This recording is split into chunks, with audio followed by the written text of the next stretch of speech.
You're listening to Arsenal for Democracy, episode 359, recorded on Monday, March 15th, 2021. I'm your host, Bill Humphrey. Joining me on the bonus episode this week is Rachel. Hello, Rachel. Hi, Bill. In this week's bonus episode, we're talking about Samuel Milton Golden Rule Jones, a progressive industrialist and the eccentric Christian socialist reform mayor of Toledo from 1897 until 1904. You might recall that we talked about the Toledo Autolite strike of 1934 on a recent episode, number 338 from December 2020, and I think we speculated in passing that his legacy at the turn of the century, after the previous biggest economic depression, might have influenced some of the public solidarity for striking workers during the astronomical local unemployment of the Great Depression. We also speculated that his police reforms, like taking away their truncheons, might have had some lasting influence as well, but we weren't sure on that point. We've also talked on previous episodes, number 316 from July 2020, about other rich progressive industrialists who entered politics, like Detroit Mayor and Michigan Governor Hazen S. Pingree, who was a contemporary of Samuel M. Jones less than 100 miles away. While Pingree was a shoemaking tycoon of old New England Yankee stock, Jones was a Welsh-born oilman who immigrated as a toddler and got wealthy in the 1860s as a worker and then financial speculator in the northwestern Pennsylvania oil rush that we devoted several episodes to last year, numbers 305 through 309 from May 2020, in exploring the origins of Rockefeller's Standard Oil monopoly. One of the major features of Standard Oil's monopolization was buying out the competition for a very good deal if willing and a much less favorable deal if unwilling. Jones's oil company, eventually centered in Ohio like Rockefeller's operations rather than in Pennsylvania, was one of those that sold to Rockefeller for a windfall, including for Jones specifically. He eventually relocated to Toledo, Ohio, just ahead of the national economic depression that would last from 1893 to 1897, and he was shocked by the poverty of the large number of unemployed masses in the greater Lucas County area during this crisis.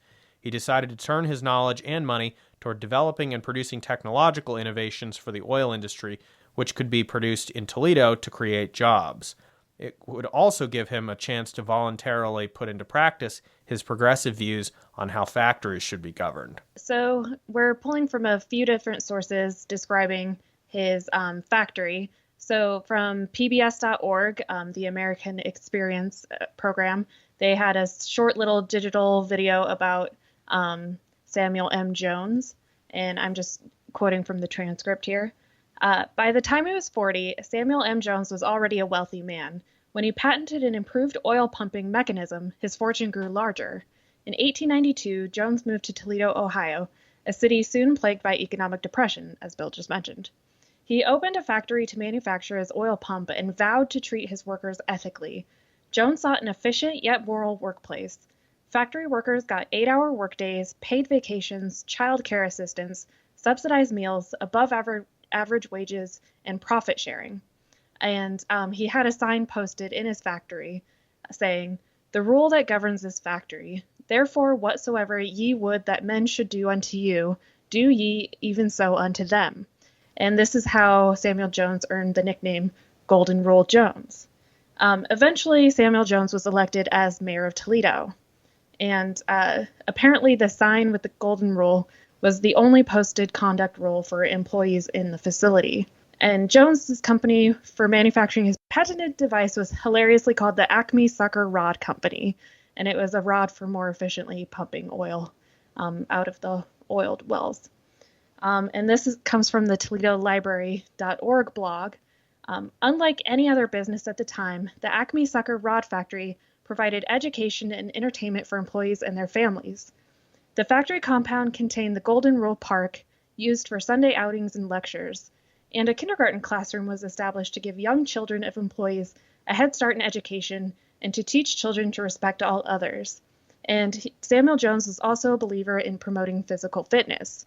The ToledoLibrary.org blog does have a few photos where he's kind of showing the kids his moves and promoting like calisthenics and physical fitness. Now we turn to his career in municipal politics in Toledo after he was a prominent industrialist, a progressive industrialist, I guess you would call it.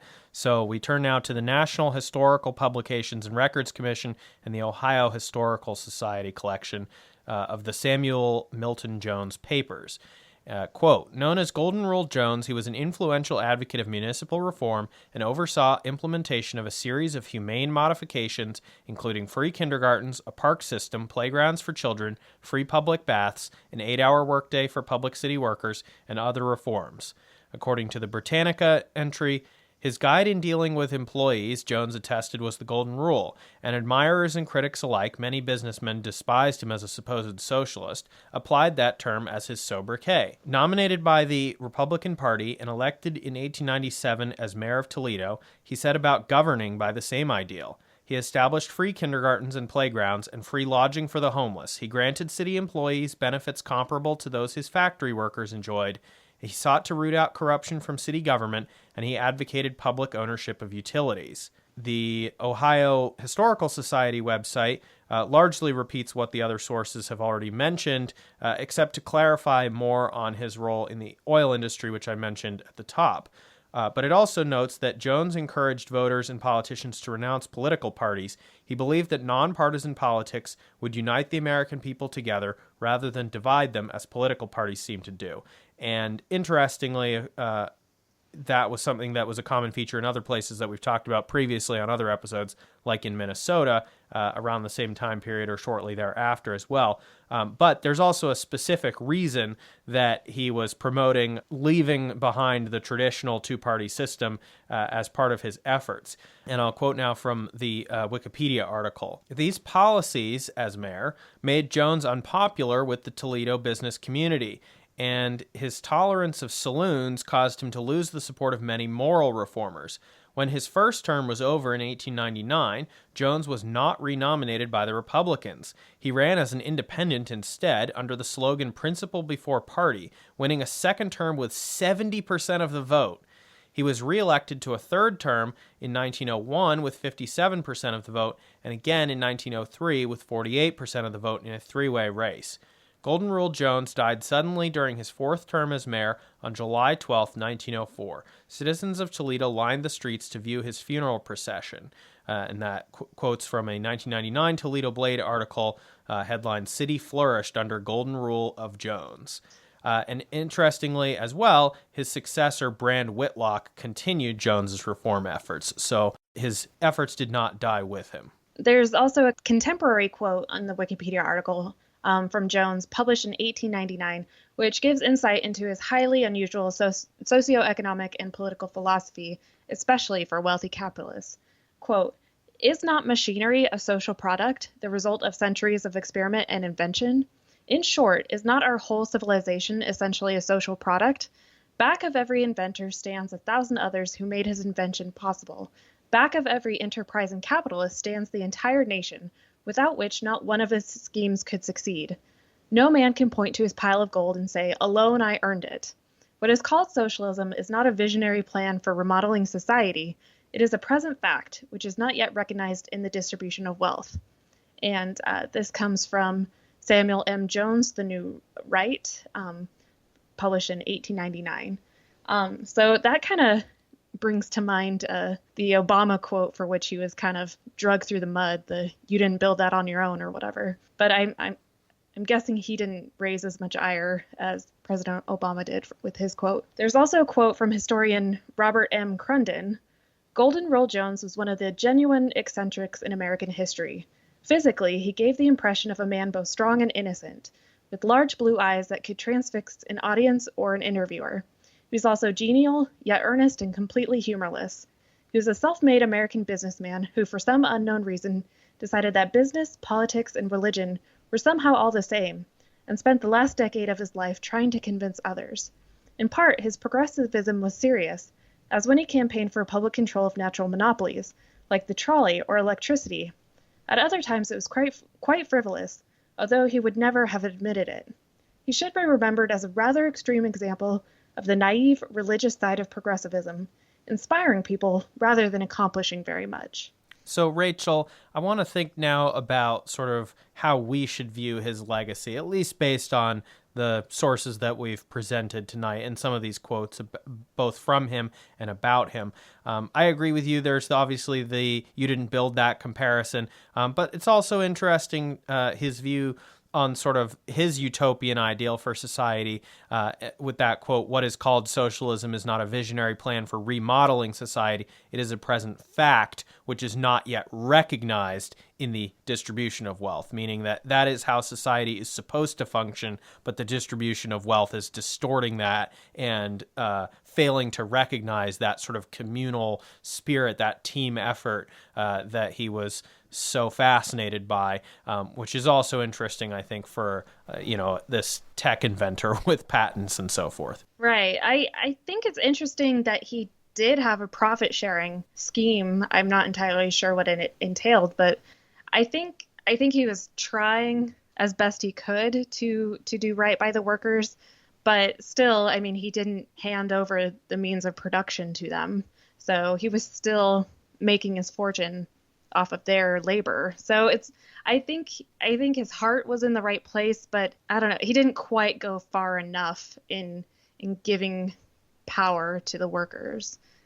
So while it was very nice that he had all those perks, and they're great perks even by today's standards, especially with like the child care assistance and subsidized meals and whatnot, like he didn't quite make it to that socialist standard, even though his detractors kind of put that on him. I think there's three specific points that I wanted to bring up for people to consider as we're, listing off these things that definitely sound like, as you said, nice perks from the employment side of his, business activities, and certainly some nice policies that we could wish for today from his municipal policies, right? Many cities have gone backward since this sort of phase of municipalism. The 3 points that I want people to consider. First of all, obviously, I don't know him personally. Maybe he wasn't this strange, eccentric weirdo, but he does seem a little bit strange. Maybe that's just propaganda or whatever. However, regardless of whether or not he was eccentric and strange, it's indisputable that he was still a capitalist, that he made his fortune off of exploitation, right? He worked his way up through the oil industry and, engaged in various financial speculation in that industry after originally working as the sort of equivalent of a field hand. We talked about those sort of low-level laborers that worked in the early oil rush. And then eventually he, makes his big fortune off of selling out to Rockefeller with all that sort of entails.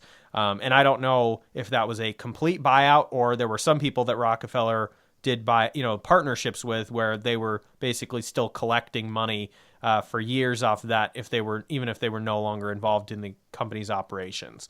There's more ambiguity around his exploitation once he actually gets to the factory production stuff that, Rachel was just talking about, right? Profit sharing and so forth. Maybe that's a little bit less exploitation, although still exploitation of the workers. But that brings me to the second point.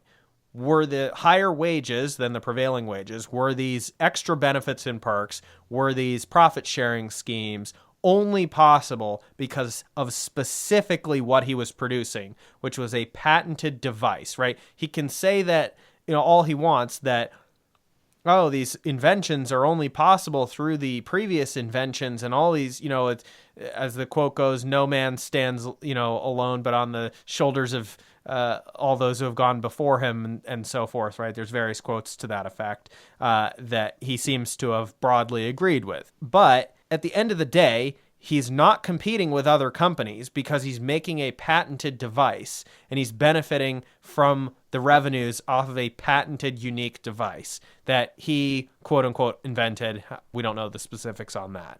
I don't know that if he was producing a more generic piece of equipment without patent protections, if he would have been able, quote unquote, to offer through the generosity of heart all of these perks and things and profit sharing that he gave out, right? Because he's probably making quite a premium on that.